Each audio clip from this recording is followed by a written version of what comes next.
isa sa pinakamagandang syudad pagkatapos ng rehimen ng Espanya. Subalit, sa kasamaang palad, ito ay winasak ng digmaan noong panahon ng Hapon. At simula noon, tila nahirapan na ang syudad na bumangon. Hanggang ang isang anak ng syudad ay tumayo at pinangunahan ang pagbabago nito. Mayor-elect Isko Moreno Domagoso now rolling up his sleeves to bring back the city's lost glory. Ibabalik ko na po ang tayi sa mga tagalungsod ng Maynila. At sa kanyang paglilinis ng syudad ng Maynila, ginawa niyang araw ang gabi at hindi siya nagpahinga para lang isakatuparan ang kanyang mga pangarap sa mahal niyang syudad. Nilinis niya ang mga dugyot na mga lugar ng Maynila. Unang-una, ang Divisoria, Lagos Nilad Underpass, at ang Hidden Garden sa tapat ng Post Office. Ang mga liwasan ay kanyang pinaganda. Ang Pandilla, Arceros Forest Park and the Circle, at ang paraiso ng Batang Maynila, at ang mga pangunahing na kalsada kagaya ng Calaw at Taft Avenue ay kanyang inayos din. Inilawan pa niya ang Taft Avenue kasama ang pagpapalaganap ng peace and order, kaya bumaba ang crime rate ng syudad. At sa tugatog ng kanyang kasipagan, isang trahedya ang tumupok sa Baseco. Maraming mamamayan ang nasunugan ng mga tahanan. Isang sakuna na tumurog sa mga puso ng mga taga-Baseco.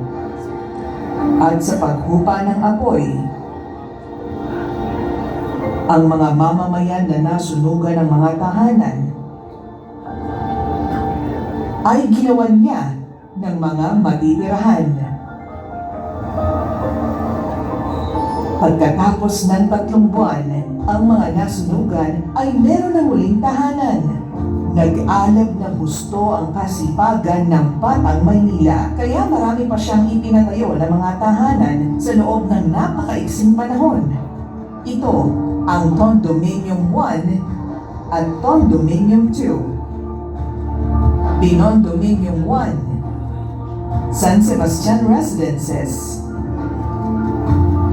Pedro Hill at San Lazaro Residences na hinango sa mga disenyo sa Singapore. Nagpatayo pa siya ng maraming eskwelahan sa Maynila. Ito ang Rosario Almario Elementary School, Manila Science High School, Dr. Alejandro Albert Elementary School, at Ramon Magsaysay High School, all 10-story, fully air-conditioned public schools.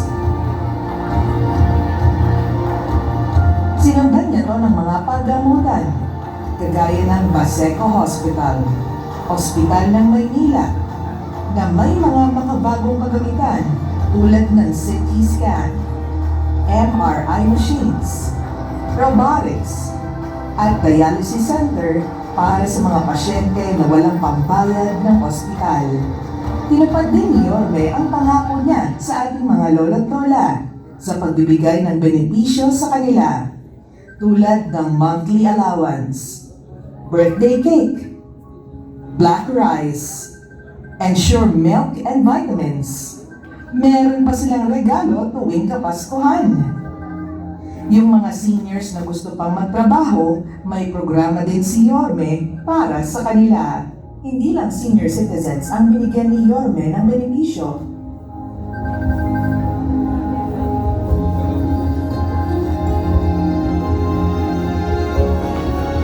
Pati PWD, solo parent, teachers, and students of PLM and UDM. Nagbigay pa si Yorme ng 11,000 laptops sa mga teachers, 110,000 tablets naman sa mga estudyante para sa kanilang online learning with internet.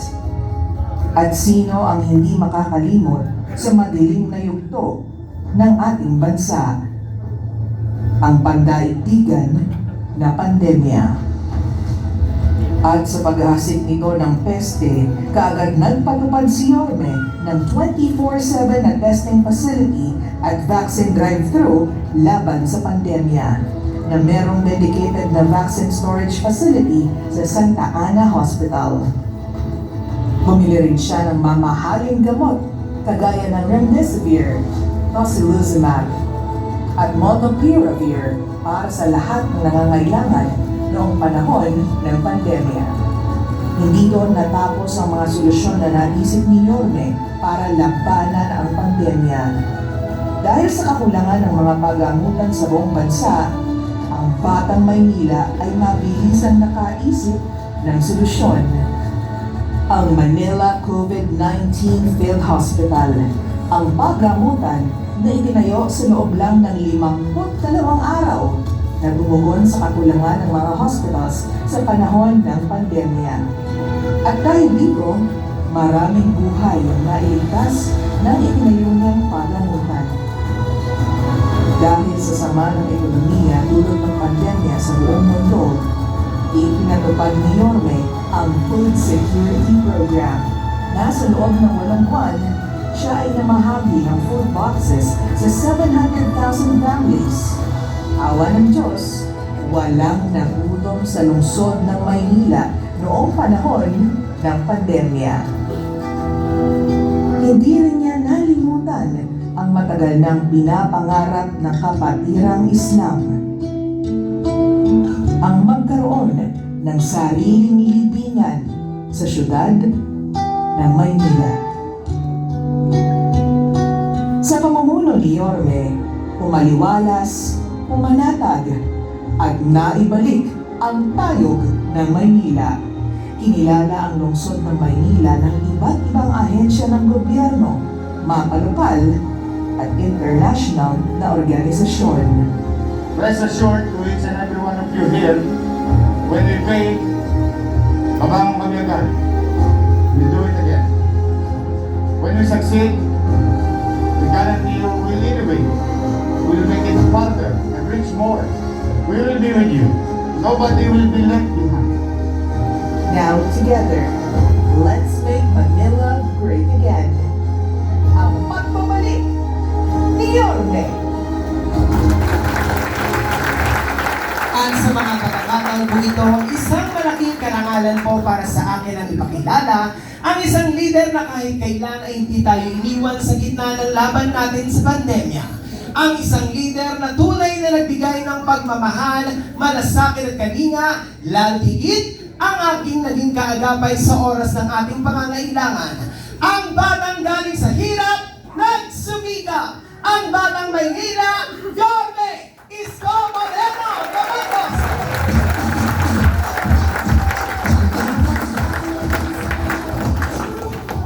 Hi! Hello! Kumain na ba kayo lahat? Hindi naman. Kaya lang maya-maya malamang awayin kayo ng mga asawa niyo. Kasi mag-alas 6 na wala pa nagsasain sa bahay. Anyway, una, salamat sa Diyos. At nakarating kayo ng ligtas. Dahil gusto namin kayo makita sa Ninoy. Oo, sana makita ninyo yung buong Maynila. Every day, twice a day. District 1, 2, 3, 4, 5, 6, yung mga kasama natin kaagapay. Pinuno ang Ninoy. Alam ko naman at may kanya-kanya tayong dahilan. Maaaring kasi yung may trabaho, may gawain, emergency, may sakit, and so on and so forth. Kaya, pinilit namin na akapin pa rin yung iba nating mga kasama. Kitain pa rin natin sila at makausap pa rin at makapagbigay ng tagubilin sa susunod nating 68 days to go. 68 days to go na lang. Kaya, salamat sa inyo. At salamat din, kanina nga nabanggit ni Chief na ang kaagapay o para sa aming mga bagong miyembro, no?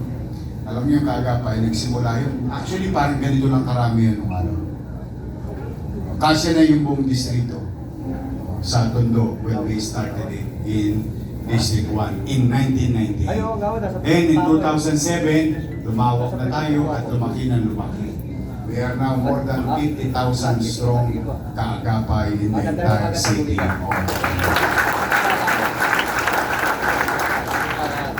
Bakit tayo dumami?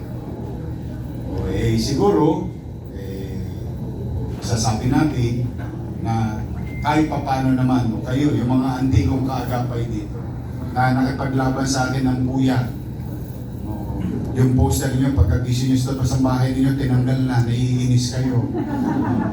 Lahat ng hirap, parusa, no? Na dinaanan natin, ang mga laban natin nakaraan. Pinaglaban niyo isang tao. Napanood niyo yung video. Worth it pa? Yes! Talaga. Worth it yung puyat niyo, yung pagod niyo, yung hirap niyong itaguyod at ipaglaban ang isang kandidato na pinaniniwalaan ninyo na totoong maglilingkod sa ating lungsod. Worth it ba siya? Yes. Are you proud? Yes. Yes. So may mukha kayong ibabalik sa inyong mga kaanak at kamag-anak at kapitbahay na nung araw na kinukumbinsi nyo nung araw, lalo-lalo na noong 2019, mabigat ang kalaban natin noon. Napakahirap ng laban natin noong 2019. 2 higante yun na kalaban natin. Pero dahil sa inyo, dumami tayo at nagwagi tayo. At I hope, nandito ako sa harapan nyo ngayon, at least kahit paano, tango sa ilong kong sasabihin. At tatanungin kayo, I hope I did not fail you. I hope kapag tagumpayan natin ang lahat ng pinangako natin sa taong bayan. In fact, noong 2019, ang hirap ko ng paniwalaan. Kasi lahat na pinapangako ko noong 2019 Naalala nyo? Parang ang dami-dami kong kinukwento. Tanong, after 3 years, despite kahit na may pandemya, nangyari lahat yung pinangako. So, pabalik kayo ngayon sa inyong mga kaanak. Ilang araw, ilang gabi, simula ngayon, hanggang pagdating ng araw ng paghuhukom. At least, meron kayong magagamit ng mga bagay na sa tingin ninyo, nagtotoo lahat ng ipinangako ni Isko para sa mamamayan ng lungsod ng Maynila. Bakit yun yung kinakwento? Sapagkat, mga kaagapay, napapansin ko lately, lalong to papalapit ng papalapit. Dati, hapunan lang nila ako. Ngayon, agahan na nila ako, tanghalian na nila ako, hapunan na nila ako, ako papulutan sa inuman ng mga kalaban natin. Napansin nyo? Tapos, napansin ninyo, kumukuha pa sila ng ibang tao hindi taga Maynila na para magsalita ng masasakit laban sa atin. Hindi naman taga Maynila. Pero magtataka ka, di ba? Parang, hindi ko maintindihan. Ako, lagi ko sinasabi ko sa kagatan, hindi, mag-report na lang kayo kung ano ang ginawa ninyo sa tao sa lungsod ng Maynila. Bakit? Kandidato ka eh. Hindi ka aangat kapag inihila mo ang isang paa ng isang tao para ikaw naman ang umangat. Ayaw ko yun. O kaya kayo binabanggit ko yan, dala na ipapaalala ko ulit sa mga antigo at sa mga bago. Manatili kayong mababa ang loob. Huwag kayong makikipag-away. Bakit? Kaya tayo sinisiraan ng kaliwat kanan, dati isa lang. Si Utang. Yung Spam. Si Benta. Kaya kaliwat kanan na eh. Ako nga sabi ko sa inyo, pulutan nila eh. Okay lang yun. Hindi naman ako sa politika eh. Okay lang yun. Pero, yun yung bagay na huwag natin papatulan. Bakit? Kasi yun ang gusto nilang conversation. Gusto nila, ubusin ninyo ang oras ninyo kakasagot sa kanila. Matalino naman ang mga taga Maynila eh. O bakit? Ang tanong namin, nasaan kayo nung pandemya? Naku, boss. Nung panahon na kailangan natin kayo. Bay, parang mga kabuting nagsulputan na lang bigla ngayon. Nung madilim ang ating buhay na para bang wala ng liwanag na mararating. Sino ang kasama ng tagalungsod ng Maynila? Ikaw. 24 oras. In fact, marami sa inyo nakasubaybay. 3 months. Hindi ako umuwi ng bahay. Not a single night, not a single day.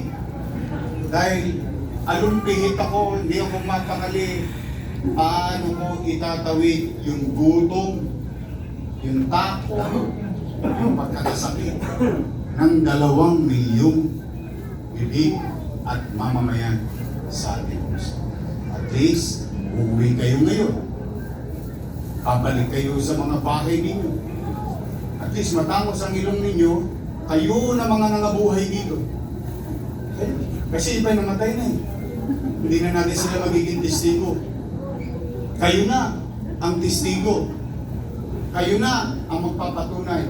Matangos ang ilong ninyo, kaya nyo sabihin, noong panahon ng pandemya, walang nagutom sa lungsod ng Maynila.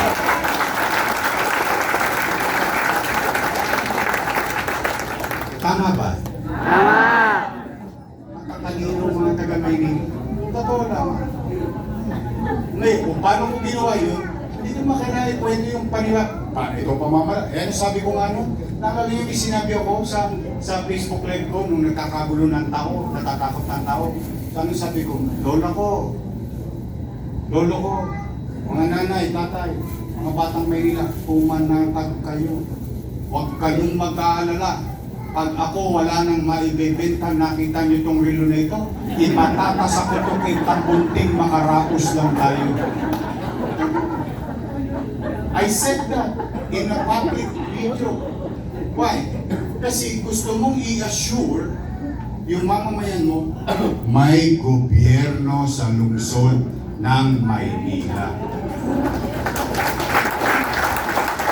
Ang pagiging mayor ay parang isang ama o isang ina. At ang anak mo ay 2 milyong mamamayan. Umaasa sa iyo. Tanong, taas ang kamay ng may anak dito. May apo. May pamilya. Tanong, real to. Kapag walang makakain ang pamilya niyo, gagawa niyo ng marami. Yes. Talaga? Ikaw ba na isusubo mo na lang, ibibigay mo? Tama? Kaya nga lahat ng kambyo, lahat ng kwenta, inaabot mo yan. Tama mali? Nakita mo rin yung nakaturban, ayan na si Bombay, pwede mo ba? Tama mali? Mairaos lang. Maitawid lang. Tama mali? That's also being a mayor. Hiningi mo yan eh.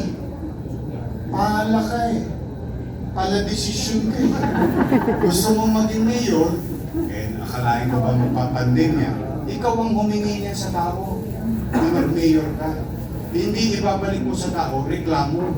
Ang ibabalik mo sa tao, solusyon sa problema at katayuan ng iyong pamilya. Kaya itong laban natin, magaang tong laban natin. Bakit? Magre-report lang tayo sa taong bayan. Eh, bakit naman gano'n? Eh, siyempre, naniniwala ko, matatalino mga taga-Maynila. Hindi tayo makukuha sa dila-dilata lang. Sa bigas-bigas lang. O ako naman, ang payo ko, pag nadapuan kayo nun, kalamitin nyo, sayang din yun, kasayang din. Sayang! Oo! Tirahin na tirahin. Pero naman ang taong bayan yun eh. Oo, totoo lang. Ay, sayang din naman. Kung baka 5 kilo ka, ba? Hindi mo mga 3 araw, 4 na araw na yun. Tama ba? Kaya ako, huwag tayong maninira. Huwag tayong makikipag-away. Magpakababang loob kayo. Katulad ng dati pa. Kasi Habang kayo nagpapakababang loob, pinapahaba nyo naman ang kamay nyo. Akapin ninyo ang kaya nyo akapin. Sabi nga sa mag-asawa, pag bagong kasal, ano sabi? Humayo kayo at magparami. Tama ba? Hindi nang anak ha? O nang kasama. Kaya tayo, lagi tayo. We can stay humble. Always humble. May takot sa Diyos, may paggalang sa kapwa. Pero we have to be firm. Katulad natin, pagdating sa partikular na problema ng tao, matigas ako. Hindi ako bibigay. Kahit kakampi kong politiko, pag mali siya at maapekto ng tao, nilalabanan ko. Bakit? Firm ako dun eh. But we can still stay humble. Bakit? Ano mang tigas ng bulalo, lalambot din yun. Kaya yung mga kaanak nyo, yung mga mahal nyo sa buhay, mga kaibigan, kaklase, kausapin nyo, magparami kayo. Ipapaliwanag natin yung dividendaso. Bakit? Eh kasi tayo may prueba. Tama ba? Di ba sa karera? Ano tinitingnan sa dividendaso? Yung loob, yung prueba. Iyan dami nating resibo. At iyan, hindi lang sa picture, hindi lang sa video. Naramdaman ng tao. Imagine mo, sa buong Pilipinas, lockdown, ang Maynila may eskwela. Bakit? Naka-tablet ang estudyante. Susya. At walang tosgas ang magulang. Bakit? Kasama na internet dun eh. Tama mali? Teacher, naka-laptop. Wala rin tosgas. Oh, eh meron din siyang libreng internet galing sa gobyerno. Tama mali? 8 buwan kumain tayo. Hindi pa nga nauubos yung food box, tumarating na naman yung isang food box. Kaya nga yung iba, ino-online sale na. Ito, ano? Nakikita ko sa Facebook eh. Kasi sobra na eh. Gusto niya na gawin Shopee eh.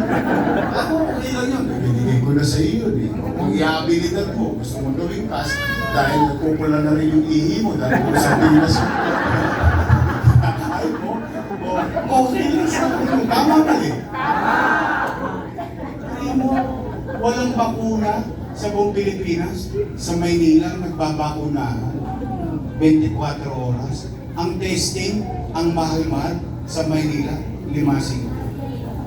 Ang gamot, tayo pa hinihingan.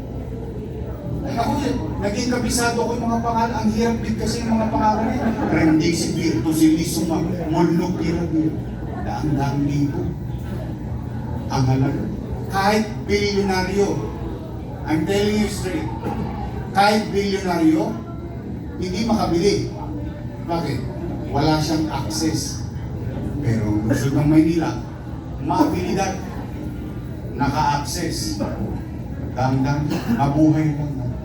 O habang nangyayari ang pandemya, pwede na tayo. O tingnan, ito, maganda to. Timing na timing, 2 araw pa lang, sariwang-sariwa na. Sino makapag-iisip na darating ang araw painit ng painit ang panahon? Noong araw kinakancel ang eskwelahan dahil may ulan. Tama mali? Ngayon kinakancel ang eskwelahan dahil mainit. Tama mali? Tama. Ibig sabihin, palala ng palala ang ating kapaligiran at pahirap ng pahirap sa mamamayan. Tama mali? Tama. Akalain mo, 4 na eskwelahan, 10-story, fully air-conditioned public school na gawa ng pandemya. Na siya naman palang bagay na sasagot at tutugon sa future situation. Imagine mo yun. Oo nga. Tapos yung ginawa ko daw sobra. Ano raw, masyado daw malaki. Masyado daw ano. Anong gusto nila? Mema? May masabi lang? May magawa lang? Eh ito, ang problema nga dyan, actually, 4 na eskwela na yan. Ang problema nga dyan, yung magulang. Jacket. Ang problema. Jacket. Nangingi ng jacket yung anak.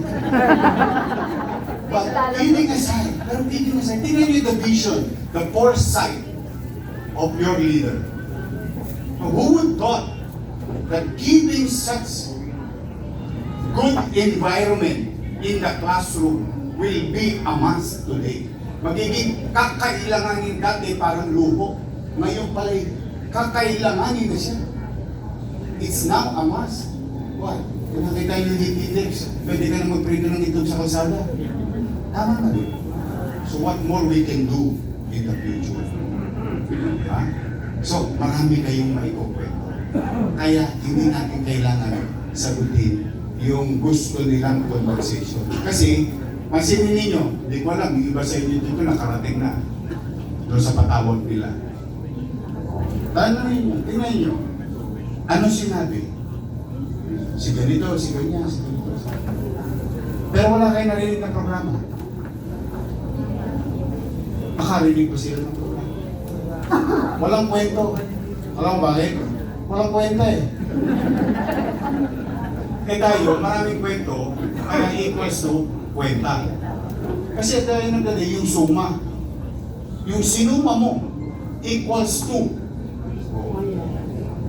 responsibilidad, hiningi mo. Binigay ng tao.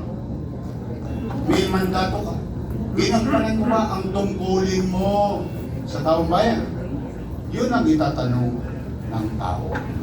Ano ang ginawa mo sa amin? Eh tayo na may pandemya pa. Nakaraos pa. O, ngayon, puro sila utang. Hindi naman bago yung utang niyan eh. Luma na yan eh. Bakit? Bago pa sila mag-mayor, nandiyan na yung utang eh. Eh bakit umaraw? Gusto mo maging mayor? Eh alam mo namang may utang. Nung sinisingil ka na ng taong bayan kung ano ginawa mo, ang sinisi mo may utang. Hindi, totoo. Real talk, di ba? O tapos ito maganda, ating ribbon. Sila daw may gawa. Pero yung pinambayad doon, utang, kasalanan ko. Tapasin nyo? Sabi ko na eh, matalino mga taga-Maynila. Hindi mo talaga matutulungan sa mga taga-Maynila. Oh, pero ito, moving on. Basta kayo, pakabatang. Hindi mga away, huwag nyo silang tularan. Unang-una, yung boto mo ay pareho lang ng boto niya. So pag alam mo yun sa sarili mo, kaya mo siyang bigyan ng palaga. Kasi ang bilang ng boto mo isa, ang bilang ng boto niya isa. Pantay lang kayo. May paramdam sa kanya. Yung pagpapahalaga. Pag kinakausap mo ang asawa mo, kinakausap mo ang anak mo, ang pamilya mo, o pagkatapos mo sa loob ng bahay, pag nangwakali, yung kapitbahay mo si Marquez. O sabi mo, o pagkatapos si Marquez, yung sa kanan, si Torres. Tol, anong latest? O, kumbaga, dadami tayo kung ang ipinakikita ninyo ay paggalang sa kapwa mamamayan at kababaan. Ngayon, tatanungin ko lang, survey lang.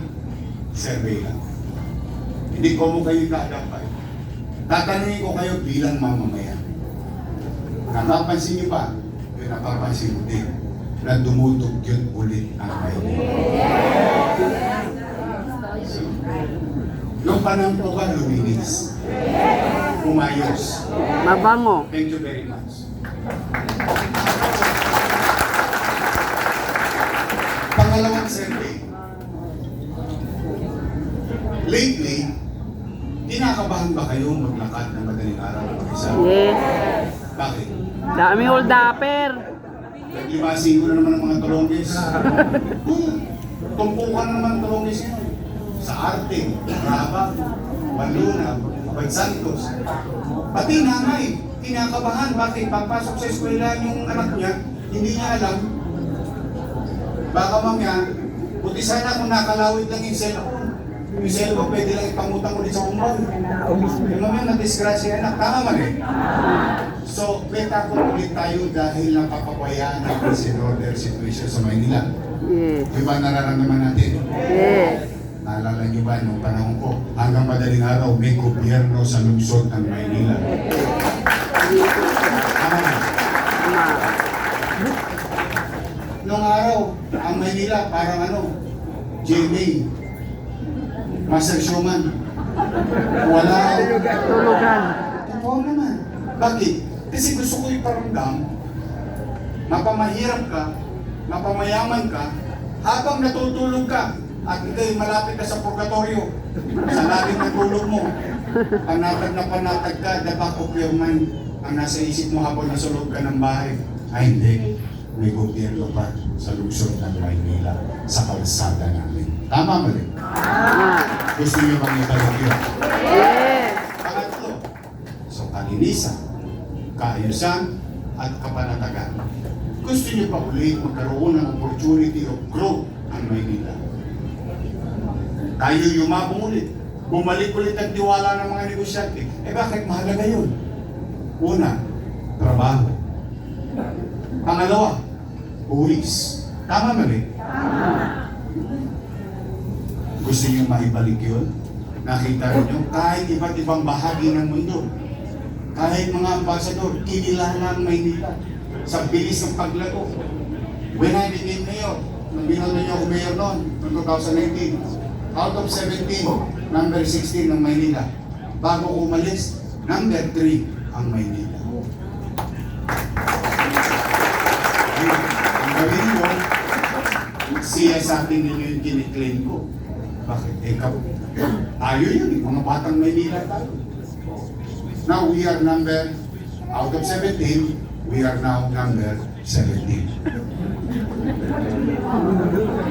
Talo pa tayo ng Pateros sa economic growth. So ano ibig sabihin? So, yung katupyutan, yung kriminalidad, masama pala talagang epekto sa hanap buhay ng tao. Una, sa damdamin ng tao. Sa mata ng tao. Eh, siyempre kung nakikita mo ng mga dugyot puro pan nila at libag nagbubuisit ang tao. Nakukonsumihan ang tao. Tapos wala kang kapanatagan, naiinis ang tao, natatakot ang tao. Anong sa tingin yung isipin ng mga negosyante? Aalis ng Maynila. Tama mali?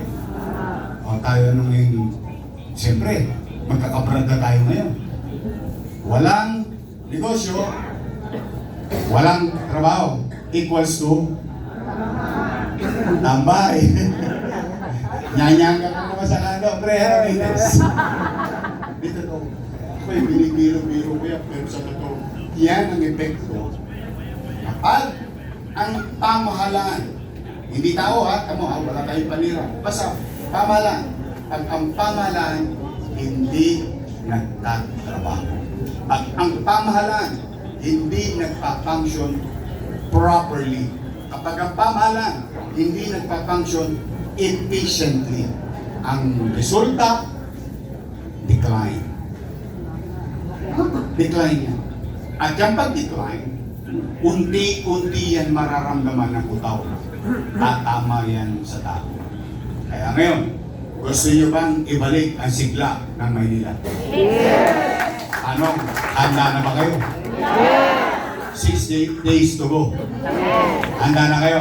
Yes! Handa na kayong ibalik ang kalinisan at kaaliwasan ng lungsod ng Maynila? Yes! Handa na ba kayong ibalik natin at maibalik sa taong bayan ang kapanatagan ng pamumuhay sa Maynila? Yes! Handa na ba kayong magkaroon ng oportunidad at makilala muli ng Maynila ay window of opportunity for every citizen in the city of Manila? Yes! Then, sabay-sabay tayo. Magtulungan tayong lahat. Tulungan nyo kami. Sama-sama. Huwag kayong maghahalo ng iba. Dahil ang ibinibigay ko sa inyo yung cockpit na. Pag inalis nyo ang kalabasa dyan, hindi na cockpit yan. Tama mali? Oh, pag inalis nyo isang gulay dyan, sitaw, hindi na yan cockpit. Oh, tama mali? Ito naman, nagawa niya na ito dati. Nagawa niya na ito dati. Bakit? Tingnan ninyo. Unang sa Tondo, sa District 1, nag-produce ng isang konsihan. Ang kaga. Top budget.